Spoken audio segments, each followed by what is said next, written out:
Hello friends, જય શ્રી કૃષ્ણ, જય મહાદેવ, જય અંબે. આજે આપણે એક રેસીપી બનાવવા જઈ રહ્યા છે.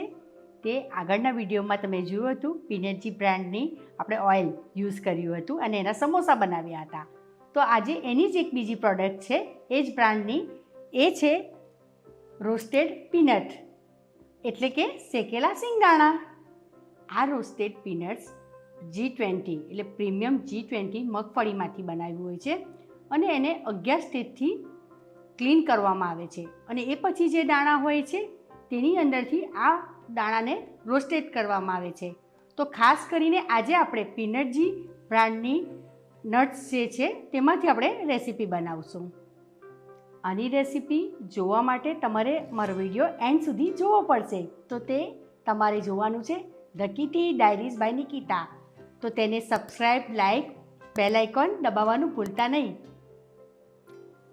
રોસ્ટેડ પીનટ જે પીનટજી બ્રાન્ડનું છે, તો તેમાં આપણે આજે બનાવશું કોલેજન ભેલ. તો કોલેજન ભેલ માટે કઈ કઈ સામગ્રી જોઈશે?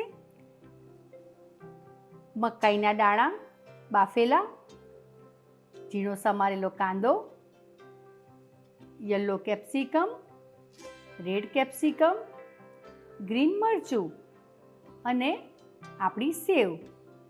એની અંદર જશે આપણી લીલા કોથમીર એટલે કે ધાણાની ચટણી. તો એની અંદર ઇન્ગ્રીડિયન્ટ્સ જશે આદુ લસણની પેસ્ટ, મરચાંની પેસ્ટ, તલ, સિંધવ મીઠું, લીંબુ અને આપણા રોસ્ટેડ પીનટ. આપણી ખજૂર આમલીની ચટણી જે આપણે ખાટો મીઠો ટેસ્ટ લાવવામાં ઘણી મદદરૂપ થશે આજે. કોલેજન ભેલ માટે આપણે ગ્રીન ચટણી જોઈશે. તો ગ્રીન ચટણી કોથમીરની કેવી રીતે બનાવવાની? તો આજનો મેઇન ઇન્ગ્રીડિયન્ટ છે આપણો પીનટજી બ્રાન્ડના પીનટ્સ, જે ખૂબ સરસ દાણામાંથી બનાવેલા હોય છે, રોસ્ટેડ કરેલા છે. તો તે પહેલાં આપણે જારમાં નાખશું. ત્યારબાદ લીલા મરચાંની પેસ્ટ, ત્યારબાદ આદુ લસણની પેસ્ટ, ત્યારબાદ સ્વાદ અનુસાર સિંધવ મીઠું અને આપણા તલ. આને આપણે મિક્સર ગ્રાઇન્ડરમાં ગ્રાઇન્ડ કરી લેવાના છે.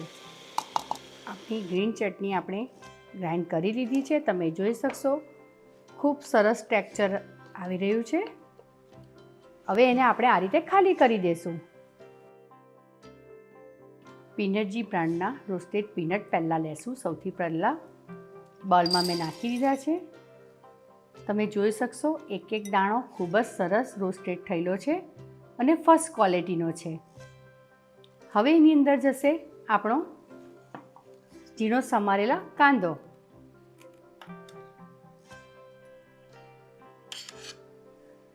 ત્યારબાદ મકાઈના બાફેલા દાણા,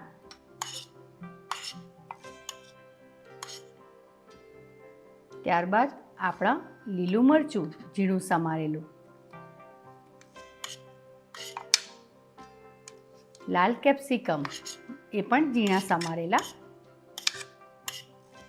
અને યલો કેપ્સિકમ.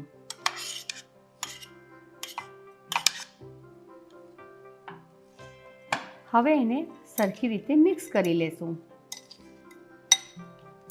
ગ્રીન ચટણી તમે જોઈ શકશો ખૂબ સરસ ટેક્સચર આવ્યું છે, કારણ કે આની અંદર આપણે રોસ્ટેડ પીનટ્સ નાખ્યા છે. એ છે પીનટજીના.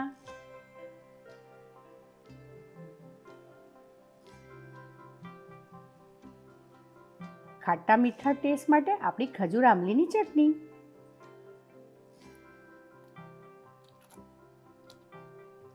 આને પણ આપણે સરસ રીતે હવે મિક્સ કરી લેશું.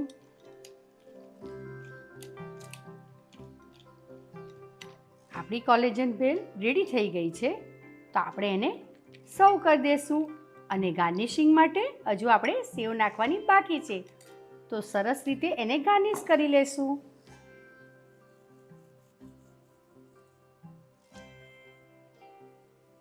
હવે તમારી કોલેજન ભેલ તૈયાર થઈ ગઈ છે. તો આ વિડીયો એન્ડ સુધી જોયો એ બદલ તમારો ખૂબ ખૂબ આભાર.